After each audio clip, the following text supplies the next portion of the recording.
Partagez vos observations avec Benoît Dutrisac par courriel. Dutrisac@commercialcube.radio. Stéphanie Touga est avec nous. Stéphanie, bonjour. Salut Benoît. Bonjour, tu connais Isabelle?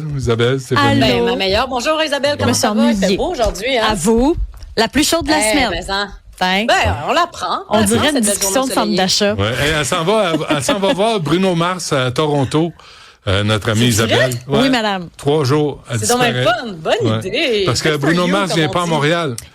Non, parce qu'on n'a pas assez de gros amphithéâtres comme Beyoncé n'est pas venue, Taylor Swift n'est pas venue, Coldplay. C'est une tournée les fameux stadiums, là, les tournées de stade. C'est 5 soirs, 50 000 personnes dans le stade, c'est complet. On n'a pas ça ici. Ouais. D'ailleurs, le stade est en réparation. Il y a déjà des plaintes de bruit là-bas. Les gens se plaignent qu'il y a trop de bruit. C'est vrai?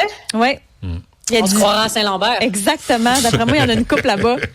Bon, la pub du Parti québécois est vraiment étonnante, hein, l'histoire de sandwich.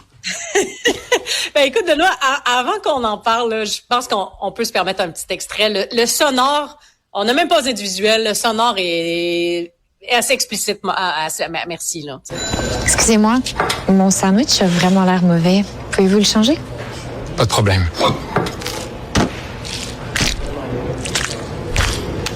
Ah, le bruit. Le bruit. C'est quoi ça? Ça, c'est du changement. Oh là là. Promesse brisée, improvisation, gaspillage de fonds publics. C'est une publicité du Parti québécois. Donc pour les gens qui nous écoutent simplement, qui nous regardent pas sur le visuel, ben le gars à la caisse donc tourne de bord le sandwich, vieux pain ranci, vieux cornichon, goût dégoulinant d'aliments. Moi le son personnellement m'écoeure au plus haut point. Ouais. Et donc dit essentiellement la chose suivante, ben écoutez, on y met un petit fanion de la CAQ, ben non, c'est la même équipe, c'est la même affaire. Puis c'est encore pas bon, hein, le goût qui nous revient dans la bouche est encore mauvais. Donc essentiellement le PQ lance le bal des publicités électorales dans un contexte où on est presque plus en campagne préélectorale. Là, on rentre dans la période de campagne électorale. Donc sortez votre popcorn et c'est la première publicité qui lance vraiment le bal. Il y avait eu une grande publicité du Parti québécois il y a quelques semaines quand Christine Fréchette était entrée en fonction avec une pleine page dans le journal disant les nationalistes, je vous appelle à revenir au bercail. Et là, encore une fois, on attaque la CAQ. J'y vois quelques signaux, à commencer par essayer d'attacher Christine Fréchette à l'héritage de M. Legault en disant « Vous étiez pas contents, les Québécois, il y a 3 mois contre François Legault. » Ben, c'est la même gang, c'est la même famille, c'est les mêmes promesses, c'est les mêmes politiques. Mais aussi, j'y vois le signal suivant. Si le Parti québécois voyait vraiment pas la CAQ comme un compétiteur puis une menace potentielle à son électorat, s'attaquerait davantage au Parti libéral uniquement de Charles Milliard. Mais non, on décide de commencer avec une publicité qui vient attaquer les caquistes. Donc, je pense que le PQ voit bien, à juste titre, dans son rétroviseur, pour le vote francophone, la CAQ comme une menace potentielle qui pourrait les faire baisser dans l'électorat et donc continuer à leur chute dans les sondages. Donc, je pense que le PQ vise juste en disant, oui, le PLQ, c'est un adversaire, mais aussi la CAQ, c'est un adversaire. Puis la meilleure manière pour nous d'attaquer la CAQ, c'est de rappeler que Christine Fréchette, c'est la successeur de M. Legault et d'associer son héritage, en fait, à celui des 3-4 dernières années, mais aussi des 7-8 dernières années. Mais la montée de Christine Fréchette dans les sondages aussi a sûrement motivé le Parti québécois à sortir les griffes. Ben oui. Ben c'est sûr, je veux dire Christine Fréchette là, pour l'instant, je veux dire, elle est au gouvernement depuis 6 semaines, puis elle a quand même beaucoup réussi à faire elle a réussi à beaucoup faire monter l'aiguille là dans les sondages. On était à 9% sous M. Legault en mars et maintenant on est à 22% pour Christine Fréchette là, le 25 mai, 26 mai. Donc oui, évidemment, puis ils ont raison d'être nerveux du côté du PQ puis de les surveiller. Puis ça marche quand même de rappeler aux gens, hey, vous étiez pas de bonne humeur là quand c'était François Legault, on dépassait, Soyez pas contents contre Christine Fréchette, c'était une ministre de ce gouvernement-là. Elle est bonne, la pub, et surtout, elle était à heure de grande écoute, parce que ça a été diffusé pendant le match du Canadien. Je sais pas toi, mais moi, j'étais les 2 yeux rivés sur le match quand j'ai vu la pub. j'étais un peu secouée de voir une pub politique à heure de grande écoute comme ça. Fait que j'ai envie de dire, bon coup du Parti québécois. Je mets un petit bémol quand même des publicités parce que c'en est une négative. Des fois, ça nous revient d'en face. Donc, à voir. C'est pas toujours bon. Là. Dans la culture politique récente au Québec, ça a pas toujours bien passé. Non. Mais n'empêche, là, c'est bien pensé du côté du Parti québécois. Mais là, Stéphanie, là, plus de TVQ sur le papier cul. Vraiment, on évolue. Ouais, c'est ça. Bon, Christine Fréchette, hier, nous a annoncé, le mot est un bouquet de mesures, essentiellement qui vise qui nous rappelle un peu, et malgré elle, là, François Legault, quand il nous faisait son bouclier anti-inflation, là, on est dans le bouquet de mesures qui nous a coûté 3,5 milliards, hein? Qui nous a coûté... Ouais, mais là, on n'est vraiment pas... C'est ça. Là, on n'est pas dans cet ordre de grandeur-là quand même. Là, on parle de plus comme 335 millions de dollars. On parle d'un 50 $ sur les droits d'immatriculation pour les véhicules à essence et hybrides. On parle d'une bonification ponctuelle du crédit d'impôt pour solidarité. Puis je le souligne, François Legault, c'était des chèques de 500 pièces à pas mal tout le monde au Québec. Là, on se concentre sur des gens qui en arrachent. Fait que des ménages qui gagnent 40, 50 000 $ par année, qui ont des enfants, eux, on pourrait leur redonner jusqu'à 200 $ par année. Puis ensuite, l'abolition permanente de la TVQ sur certains produits. On parle des muffins, des barres tendres, des crudités précoupées. Ça, moi, cette mesure-là, j'avoue qu'elle me fait un peu sourciller. De bonifier le crédit d'impôt pour les gens qui en arrachent, je trouve que c'est une mesure qui marche. C'est-à-dire que les gens, ils ont de la misère, on va vous en redonner un peu. Vous avez de la misère à boucler vos fins de mois, à acheter un panier d'épicerie. Mais les pièces, achetez-vous un 5 livres de carottes puis coupez vos astis de légumes vous-même. Ça va coûter moins cher. Ben oui, c'est tellement ridicule, beaucoup moins cher. C'est ridicule. Je m'attends aussi à ce que la santé publique dise, hey, les muffins et les barres tendres, là, on est obligé d'encourager les ménages. Tout le monde en consomme, là. Moi aussi, j'en donne à mes enfants, là. Je suis pas en train de dire aux gens, faites pas ça. DPJ. À ce que les gens... OK. Écoutez pas la DPJ, j'ai donné des muffins de carottes en fin de semaine à mes gars. Mais tu sais, dans le sens, c'est pas nécessairement un incitatif qu'on veut donner aux gens, qu'on veut détaxer des produits extrêmement sucrés pour les ménages. Mais bon, ça, c'est mais mon c'est petit ça aparté. les idées. C'est ça les idées. Ouais, hey, en passant, là, Éric Girard te disait hier, hein, 62 milliards de déficit depuis qu'il est ministre des Finances. On mettra pas tout ça sur le dos de la pandémie ni de Donald Trump. Il y a une mauvaise gestion. Si on regarde la fenêtre politique des 5 derniers jours, OK? Oui. Il y a quelques jours, là, Thomas Gerbet nous a sorti les fameux courriels d'Éric Girard qui dit à la première ministre, faites attention, dépensez pas trop, les Québécois savent compter. Et là, 2 jours plus tard, hier, la première ministre est sortie avec un certain nombre de mesures politiques à saveur électoraliste.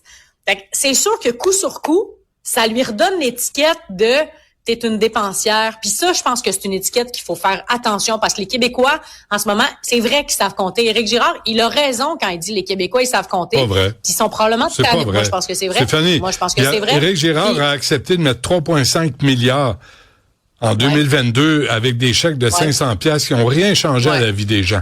Rien changé. Ça paraît bien. Non. En élection, ça aide. Mais 500 piastres, là, il est dépensé en dedans de 15 minutes, là, avec tout ce qu'on a à payer. T'as mis sur la carte de crédit 3,5 milliards pour l'ensemble de nos enfants. On est d'accord. Moi, ce que je dis, c'est que les Québécois sont probablement tannés d'entendre des mesures qui coûtent cher puis que ça aide pas vraiment des gens dans le fond. Tu sais, genre, justement, la fameuse TVQ, ces aliments à l'épicerie.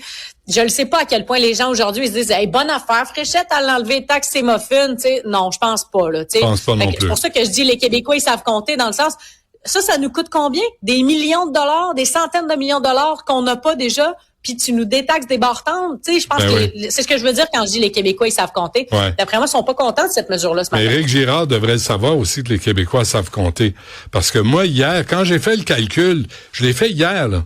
Quand j'ai fait le calcul, j'en revenais pas. Le déficit sous Éric Girard comme ministre des Finances, à peu près 62 milliards. C'est de l'argent en asti, là. Ben, surtout quand tu le mets en perspective que l'État québécois, tu sais, le budget de l'État québécois, là, c'est 150, 160 milliards à peu près, OK? Ouais. Fait que tu dis, bon, l'État québécois a ça, c'est ça sa cagnotte à dépenser par année, à peu près, là, mettons, là, qu'on veut être un gouvernement responsable qui vise l'équilibre budgétaire. C'est-à-dire que pour chaque pièce que tu reçois, mettons, tu l'investis ou tu la dépenses, puis on dépasse pas, OK? On essaie d'équilibrer nos finances. Tu as 150 milliards avec lesquels jouer. Puis là, tu me dis qu'en 7 ans, on est rendu à un déficit de plus de 60 milliards. Ça veut dire qu'à chaque année, t'en as mis sans marge de crédit de nos enfants tabarouette. Et avec un intérêt composé, parce qu'il y a un intérêt là-dessus. Tout le monde le sait. Tout le monde que je connais, une carte de crédit, une marge de crédit, une hypothèque, on le sait, c'est quoi des intérêts. C'est que chaque fois que tu dépenses plus que tu reçois, cet argent-là que tu vas devoir redonner, il continue de fructifier. C'est ça le modèle. Madame Fréchette, là, au lieu de dire, là, on va faire l'exercice de Madame Robillard en 2012, là. On va s'asseoir puis on va regarder les programmes. Puis on va couper les programmes qui ont pas d'allure. On va couper les excès. On va couper les... Tu sais, on a augmenté les salaires de tout le monde. On n'a pas les moyens de faire ça. On va vivre selon nos moyens. Non. Elle enlève la TVQ sur le papier cube, les muffins. C'est vraiment... si tu te dis, tu sais, ces centaines de millions-là, est-ce qu'ils seraient pas mieux investis ailleurs, tu sais, ou plus ciblés? En tout cas, mettons que tu te dis, garde, moi, ma priorité, là, c'est de donner du répit aux gens parce que les gens en arrachent, OK? Moi, je peux adhérer à cette vision-là. Tu comprends? Je peux comprendre le rationnel derrière. Il y a des gens au Québec qui en arrachent pour vrai. Il y a un ménage sur 10. Je le rappelle. Moi, ça me frappe. Un ménage sur 10 au Québec utilise les banques alimentaires. Ça, quand même, là, c'est du monde en tabarouette, là. Fait que tu dis, bon, mais moi, ces gens-là, je veux les aider. Mais parfait, mais détaxer certains produits avec la TVQ comme les bartendes, je pense l'intention est peut-être bonne, mais je pense que la mesure comme telle, la cible, point d'interrogation, en tout cas. Bon, et avant qu'on se quitte, Stéphane Dion le dit dans Le Devoir, Mark Carney n'a pas à se mêler de ce qui se passe en Alberta. Il n'a pas à se mêler de ce qui se passe en Alberta, pour la simple et bonne raison que en ce moment, la question qui est posée par voie référendaire et qui sera posée le 19 octobre prochain, ce n'est pas soumis à la loi sur la clarté parce que c'est pas un référendum sur l'indépendance, c'est comme un référendum sur le référendum. La question, c'est essentiellement, là, c'est voulez-vous qu'on aille un référendum sur l'indépendance? Puis je pense que si Mark Carney continue dans cette direction-là, malgré lui, il va continuer de faire gonfler le chiffre du oui. Parce que les Albertains, comme les Québécois par ailleurs, veulent pas faire dire quoi faire par le fédéral. Ça veut pas dire qu'ils sont indépendantistes, mais ça veut dire le fédéral qui se mêle de leurs affaires, qui dans leur champ de compétences, puis les Albertains, comme les Québécois, comme les Terre-Neuviens, comme chaque gouvernement de province, décide pour ce qui est bon pour sa gang. Fait que Mark Carney vienne se mêler de pas son débat, parce que ça ne l'est pas, son débat, je pense que ça lui nuit plus que ça lui sied. Surtout qu'on le voit pas. On le voit nulle part, puis là, tchouk, il vient juste pour ça. Mark Carney? Ben oui. Là, il est à New York, là. Je pense qu'il est allé voir si ses amis de Brookfield vont bien. C'est vrai, il est à New York, je savais même pas. Ben oui, il est à New York. Va aller chercher des investissements, mais moi, je suis prêt à gager mes shorts préférés. C'est lesquels? C'est en quelle couleur? C'est les bleus marines. Vraiment, là, c'est ça que si je suis capable de mettre mes bleus marines chaque matin, je le ferai, mais j'en ai pas. J'ai des noirs, des bleus marines, bref. Je suis certain qu'il a pris un gros lunch avec ses amis de Brookfield. Ça, j'aimerais. Écoute, je sais pas, il m'a pas appelé pour me donner son agenda, mais on pourrait poser la question. Appelez-nous, Monsieur Carney. On aimerait ça jaser. Avez-vous les shorts marines, puis êtes-vous allé dîner? Non, ça, c'est mes shorts à moi. Même pas les affaires. Partagez pas vos shorts. Non, mes shorts. Mes garçons avec mes garçons, puis ses garçons avec ses garçons. On mélange pas les garçons. On ça vous appartient. Ça m'appartient. Mes garçons, mon choix. D'accord? Merci, Stéphanie. Salut. À demain.